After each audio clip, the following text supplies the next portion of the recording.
आपल्या सोबत आहे डॉक्टर पल्लवी कासलीवाल देशपांडे, ज्या प्राणिक हीलर आहे, इमोशनल हीलर आहेत, काउन्सिलर आहेत आणि आपल्याला खूप छान मार्गदर्शन करतायत आपला स्ट्रेस कमी करण्यासाठी. सो अगदी एक्झामला जाताना ही गोष्ट जरूर ट्राय करा, म्हणजे तुमचा स्ट्रेस कमी होईल आणि तुम्ही छानपैकी पेपर देऊ शकाल. कुठली ती गोष्ट आहे ऐका. Stop all self criticism. की अरे मी केलंच नाही, मी करायला पाहिजे होतं, अरे मी आज उठलेच नाही, मी ठरवलं होतं मी इतक्या वाजता उठेल पण आजही मी उशीर केला.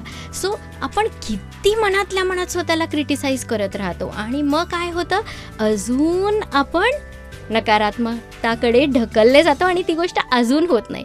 सो पटकन स्वतःला माफ करायचं, पटकन फॉरगिव्ह करायचं, पटकन जे आहे ते स्वीकारभाव ठेवायचा आणि आता मी काय करू शकते. So I use 3 tools. One is what so, then is so what आणि व्हॉट नेक्स्ट.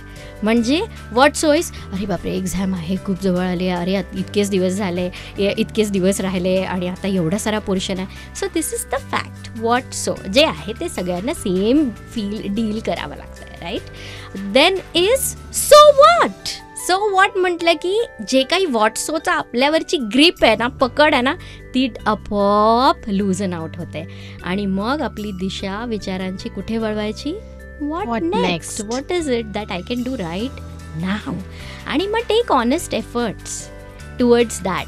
आपण का एक्झाम देतोय, आपल्याला कोणाला काही प्रूव्ह करायचं आहे का, की आपल्याला एक छान भविष्य घडवायचं आहे. सो जेव्हा मी माझं छान भविष्य घडवण्यासाठीची ही एक पायरी आहे, जेव्हा मी ह्या उद्देशाने करेल तर मी त्या वेगळ्या ऊर्जेने मी अभ्यास करणार. क्या बात आहे. या आठवड्यात खूप छान मार्गदर्शन तुम्ही केलेलं आहे, त्याबद्दल थँक्यू.